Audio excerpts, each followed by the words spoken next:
find with doing cold calls and things like that, even just in general, it it seems like people aren't as social anymore. They like to, hmm, it would be maybe wrong to say that, but it seems that it's more about scrolling, right? You're on your phone or whatever it may be, and you're on your social media places, scroll through things, you comment here or there. When it comes to actual in real life, people aren't half as much interactive. In social media, they seem to be quite a bit more. Uh, they throw their opinions out a little bit easier. Uh, Also, it's not always perfect there either. I do like the idea of social media. Um, it gives you uh, very quick access to anyone, especially if they would want to communicate with you. Then it's in seconds. If it's through message or video chat or phone call, um, face-to-face calls or whatever they're called. And there's so many out there what you can do. Seems like most people uh, prefer to use messaging. They don't want to put their voice out there. They don't want their face out there. And a lot of times they don't even use their own name. So some will just have something fun. Some will just have anything. That's what it looks like. I think the the big thing is people are afraid of making mistakes. And if somebody makes a mistake, there's usually someone out there very quick to laugh at it, point out the mistake and things like that. And that that's a lot like a poor mindset. Um, and when it comes to poor financially and everything else as well, the thinking is usually focused on failure, right? So, for example, let's say, for example, your kids want to spend a lot of money or buy all kinds of things and things like that. And there can be the response. Usually, the poor mindset would be, what do you think? Money grows on trees? Or anything like that? Do you think I'm made out of money? Different things like that. And that's that's where poor comes in. In the past I never knew the meaning of poor, and I haven't checked in the dictionary. I'm sure it has some kind of explains something about poor. Uh, what I can see is poor is a different vocabulary. It's where everything is shut down. It would be like, I can't do it. It's not possible. You shouldn't do that. There's so many like that. It's all to end everything, just to close it off, and that's it. The next thing is something happens, um, and the poor would be blaming. Everything would be, oh, because it was sunny today, or because it was raining, or because that guy ripped me off, or because this or that. It it would be always something else's fault. And sometimes you'll even see that it's even blamed to items, not even always people or things like that. With a poor mindset, you can't achieve anything. And that would sound like a poor mindset. You can't do it, right? With the right mindset, where you're more creative, uh, open-minded, um, things like that, then you'd be thinking, how can I do it? And what can I improve to make it work? When it comes to blame, try to take the blame yourself. Let's say, actually, this has happened to me quite far in the past. I don't know, I guess I was about 20 or 22 or something, anyways. And distractions, right? So I had roommates living in a house, and one guy, he was moving out, and I had been working at night. I had a night shift, so I'll switch this off.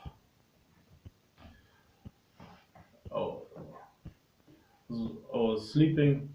Like, it was middle of the day.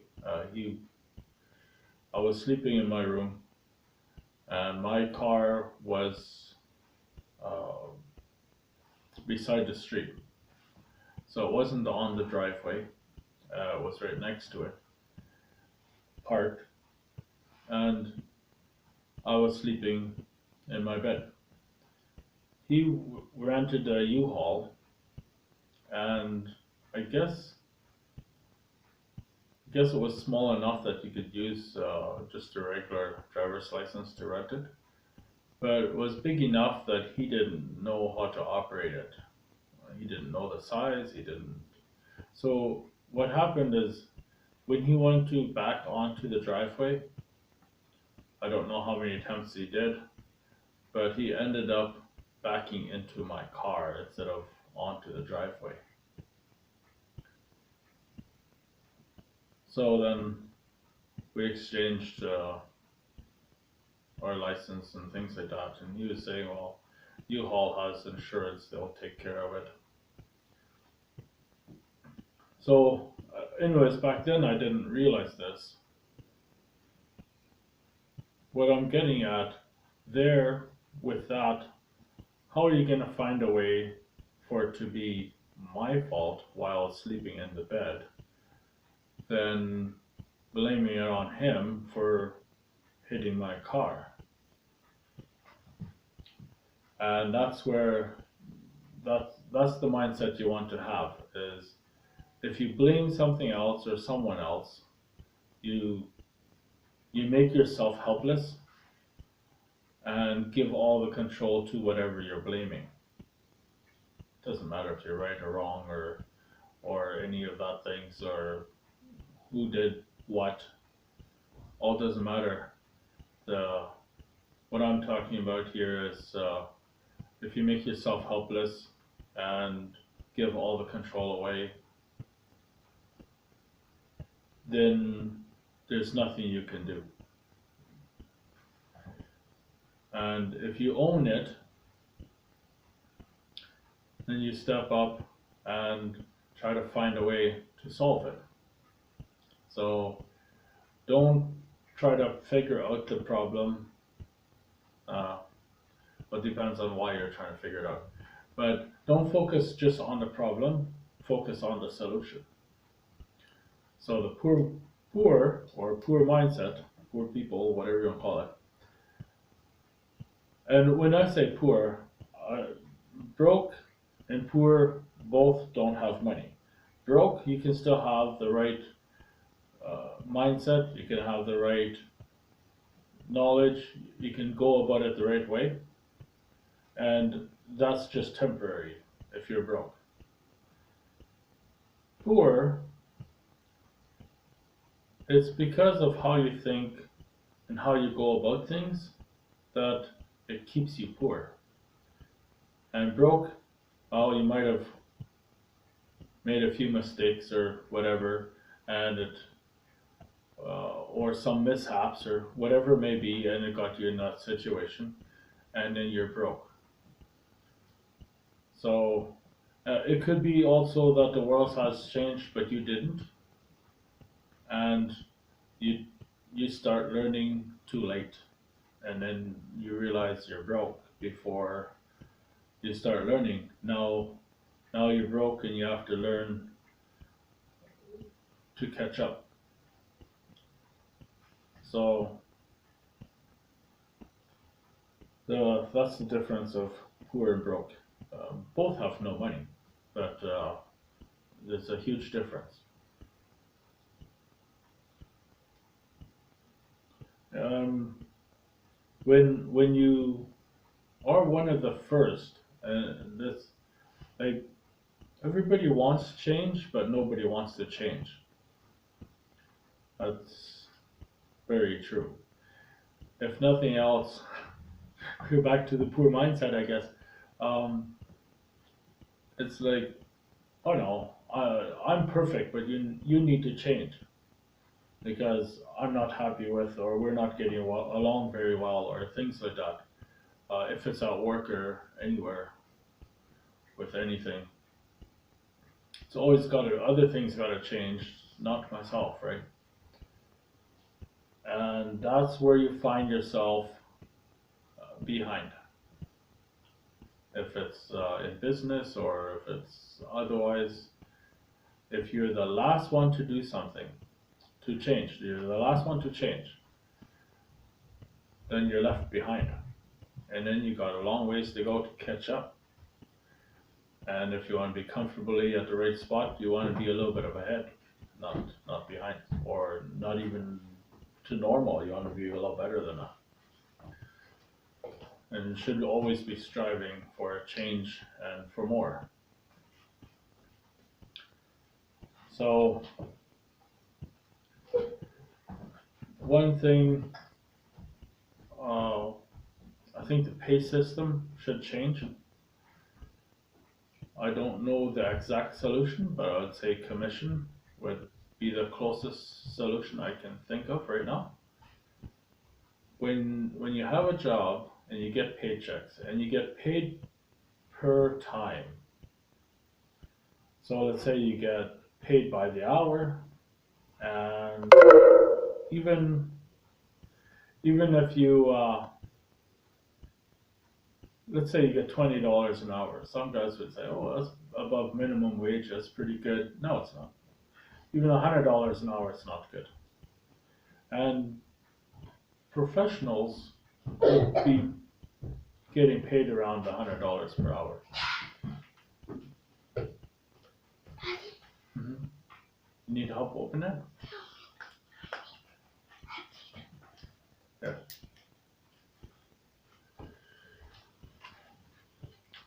So if you get paid by the time, then, well, one thing is you can't get paid by the time. Because time you cannot buy. You cannot buy time. If you could, people would live a very long time because you just buy back time or buy more time. Instead of having the lifespan of 100 years, maybe you want to live longer, so you just buy more time, right? It doesn't work that way. So I don't know why people work for time or why you pay people for time. It doesn't make any sense because you can't buy it. You can't buy time, so how are you going to pay someone for time, or how are you going to get paid for time? Doesn't even make any sense. So it should be according to what gets done. So let's say, for example, you have a yard and needs landscaping or upkeeping. So maybe the trees can be trimmed a little, grass can be cut, a garden can be, taking the weeds out and watered and different things like that. And all those activities, you can rather pay someone what it's worth to you, And people can do that for the person, whatever it's worth to them, right? That's how the pay system should work. It shouldn't be on time. If I hire someone to do all that work here, and do I care the time? Well, I would want to get it done, so I wouldn't want it to take 100 years to cut my grass. So in that aspect, time would make a difference. Um, but do I care if it took them 3 hours or 10 minutes? No, I just want the job done, and that's all that really matters to me. And with that, if I pay them a set amount, let's say with what I got here, I don't know, with everything done properly, maybe $100. And if they use equipment, or if they end up doing it by hand, or there's a team doing it, or one person by themselves, makes no difference. That's up to them, or the person who choose to do it. Do they want more to help them and do more things at the same time? Or does he want to do it all by himself? You know, it's a set price. I just pay that and that's it. If he does it by himself and takes him all day, that was his choice, right? He can choose to do that. If he has a few friends or whatever, a small team who helps him, and they get it done within an hour,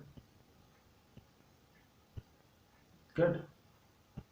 Makes no difference. They still make the $100, regardless how it goes. And I would say for businesses, all businesses would be the same thing. The only way that it would make more sense for the business to pay for time is if the employee gets more done than he gets paid for. And there again, it doesn't make any sense. With what I've seen, factories in different places like that,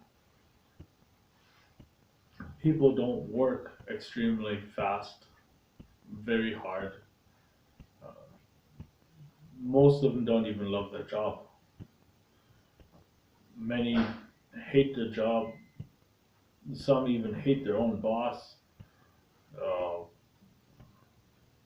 Hate being there. You know, you'd be surprised what the numbers are and that kind of stuff. And there again, people are getting paid for time. Their time, not getting paid for what they're getting done. And then they have supervisors, managers, and so on. It's good to have them, but that whole micromanaging, gotta give them a task, but that you do believe they can complete. And even if it's a little bit difficult for them to complete it, or they need a little help to, like some assistance to complete it, that they can be really proud, that they can have pride in, oh, look what I have been able to do. And not only yourself as the business owner to acknowledge it, let's say for the customer, you also give the credit to your employee that, oh, he did a really good job, and you know, uh, especially if the customer gives a compliment, oh yeah, well, this guy did it. He's in our team or employee or whatever you want to call that. So I do think um, most successful businesses, especially the more successful ones, it's not so much employee. It's more like they look at it more like team. Some will even call it family and culture and things like that. That will they will all have the same goal, and they want to want each other and themselves to be successful. And since they have their own fields in the profession or in the business, so let's say for example, you've got one in sales, you got one in copywriting and marketing and things like that. They all have their own places, and by themselves, they wouldn't work as well, like wouldn't be as successful because they're not the best for everything. So if someone's really good in sales, he might not be good at other things. What would be? So then you have a copywriter. He's really good at copywriting, but he's not that good with speaking and sales, right? And it seems like it's very similar, but you can't. Well, you could, but it would. Then you'd have to really have to find a way. When someone reads something or when you having a conversation is a little different, right? And you put in some things where you do like in conversation on paper, it's not the same. It's different. So let's say, for example, you wouldn't want to do this, and in sales that works. You can speak that way, and then the other person could say yes or no or whatever, right? And if you're wrong, a lot of times you're actually wrong on purpose. So when you say, oh, you wouldn't want to get started today, you wouldn't want to pay that kind of amount of money. You wouldn't want to, uh, questions like that or comments like that. It's not like you don't want to buy now. And as a salesperson, of course you want them to buy now. Why would you say that? It is for that person to correct you. And you say, oh, you don't want to buy now. And the person says, yeah, I want to buy now. I've been looking for this for a whole week. Right? So if you put that on in copywriting, you don't want to buy this, like that's not going to draw your attention to it. I guess it would be a little unusual, so who knows? Maybe it would be a little. Uh, with the copywriting, you want every couple of sentences to draw you in, kind of like a storybook or something interesting, right? So it keeps you reading more, reading more, reading more, and takes you right to the end, to the sale, right? So if it's clicking or if it's phoning or however the end part works. And with saying you don't want to do this and you don't want to do that and things like that, you don't do sales all the time like that or throughout the whole conversation. There are moments, so you will. Usually when someone's losing interest, it will end it or it will bring them back in. And it's not like catching a fish on a hook and reeling them in. That's not what you're doing there. Uh, what you're doing is qualifying them, right? So If they don't have interest, or they're losing interest, and then you start letting them go. If they start gaining interest, that lets you know that they can be a prospect, they can become a customer. If if they just let go, well, they weren't, and it's good to find out, right? So that's where that would work. And copywriting wouldn't work quite as well. It's about sales as well, but it's in print.